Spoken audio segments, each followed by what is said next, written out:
First contact and betrayal. The vast emptiness of space stretched before the EA's defiance like an infinite canvas of darkness, punctuated by distant stars.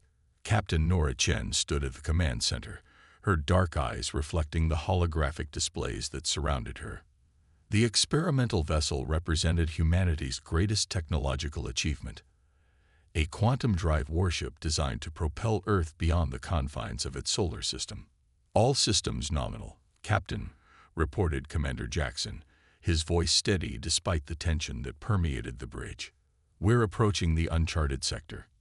Nora nodded, brushing a strand of black hair from her face. Maintain course. This is what we've trained for. The Defiance had been dispatched to investigate anomalous signals from a region of space beyond Proxima Centauri, humanity's first true deep space expedition. After centuries of internal conflicts and environmental catastrophes, Earth had finally united under a single banner, pooling resources to reach for the stars. The ship represented not just technological prowess, but the collective hope of 8 billion souls. Captain, I'm detecting unusual energy signatures, called out Lieutenant Reyes from the sensor station. Her fingers danced across the interface, bringing up detailed scans. Definitely artificial. Multiple sources, moving in formation. Nora felt her heart rate quicken. First contact protocol. People, this is not a drill. The crew moved with practiced efficiency, powering defensive systems to stand by and preparing communication arrays. Humanity had long speculated about the existence of alien civilizations, but now, facing the reality, Nora felt an almost primal unease. The main view screen flickered to life, revealing a formation of sleek, crystalline vessels that seemed to shimmer with internal light. Their design defied human engineering principles, asymmetrical yet strangely beautiful, like predatory sea creatures frozen in crystal. They're scanning us, reported Jackson, his voice dropping to a whisper. Intensive scans. They're penetrating our outer hull shielding. Before Nora could respond, the view screen changed again. A figure appeared, humanoid but clearly alien. Its skin had a bluish tint that seemed to shift with subtle iridescence.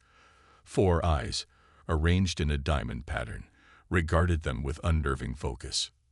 Unidentified vessel, the alien spoke, its voice translated through the ship's advanced linguistic system. You have entered territory claimed by the Azrathi Empire. Identify yourself. Nora straightened her uniform and stepped forward. This is Captain Nora Chen of the Earth Alliance ship Defiance. We come in peace, seeking knowledge and friendship. The alien's 4 eyes blinked in unison. Earth, we have no record of this world in our databases. We are relatively new to interstellar travel, Nora explained carefully. Our civilization has only recently developed quantum drive technology.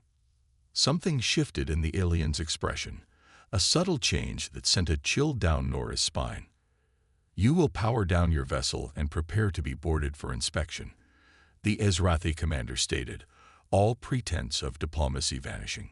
The Empire claims all technological innovations within its sphere of influence. Nora's jaw tightened. With respect, we cannot comply with that request. We are on a peaceful mission, but the Defiance remains sovereign Earth territory. The communication cut abruptly, leaving the bridge in tense silence. Captain, they're powering weapons systems, Jackson reported, his voice tight. Multiple lock-ons detected.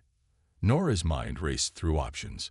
The Defiance was well armed but facing an unknown enemy with superior numbers.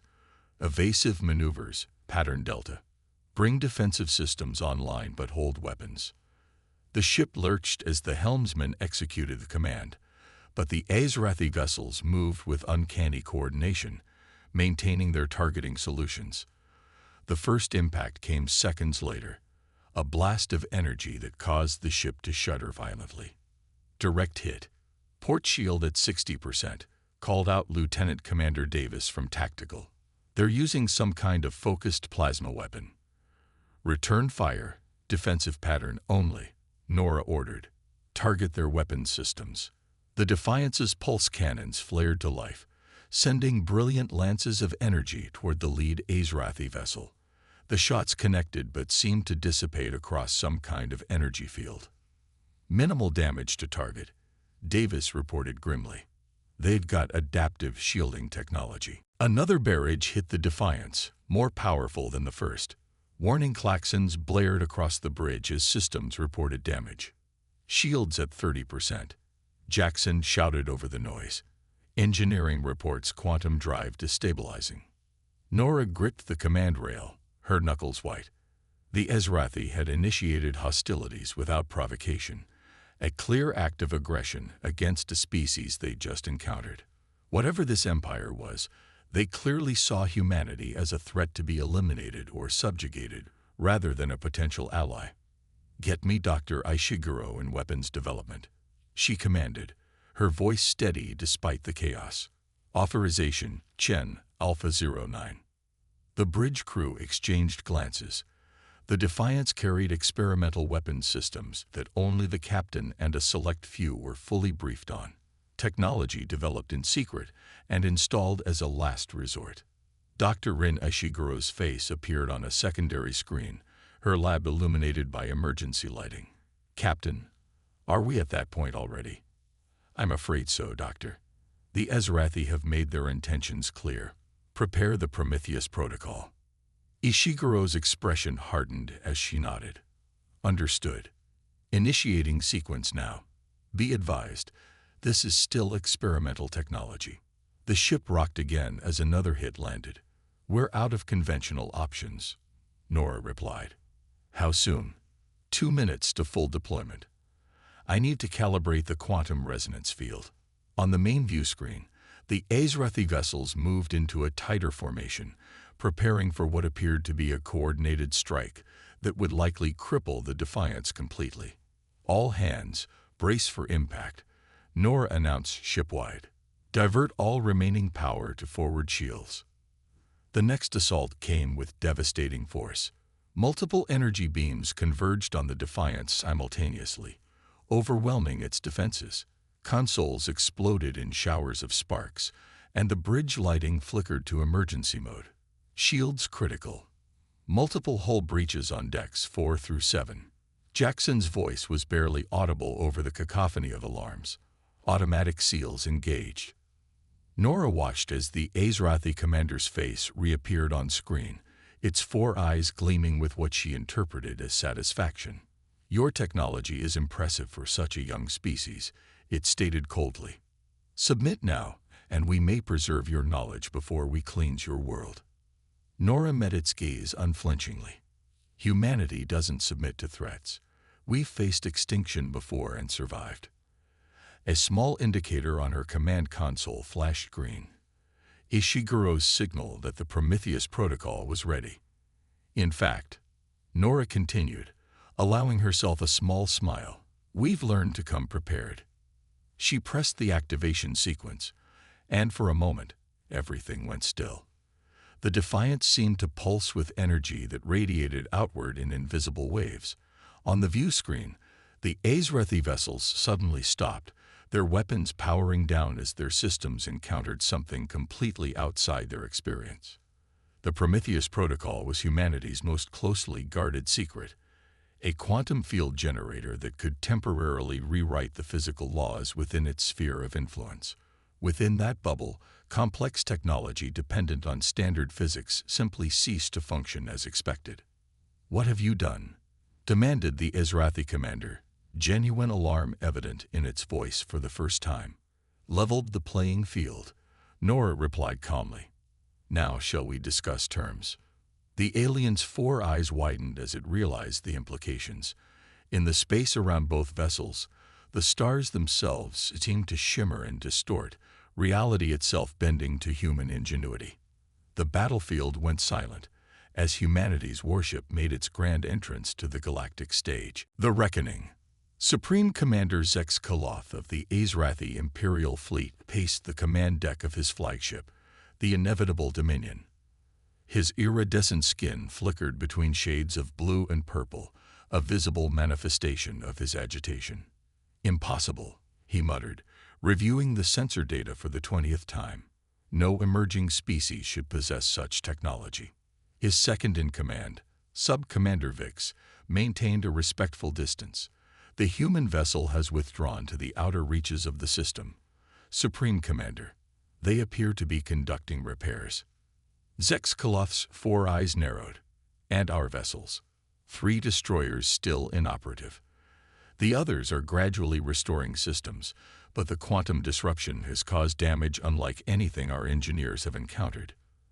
The Supreme Commander had led the Azrathi fleet through 100 conquests across 3 spiral arms of the galaxy. The Empire's technological superiority had never been seriously challenged, until now. These humans, with their single experimental vessel, had managed to neutralize half his battle group. We underestimated them, he acknowledged, a rare admission from an Azrathi commander. The Eternal Emperor will not be pleased. Vix lowered her gaze. Should we request reinforcements? Zexkalov considered the question carefully.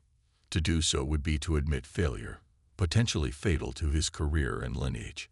Yet to engage the humans again without understanding their capabilities might prove even more disastrous.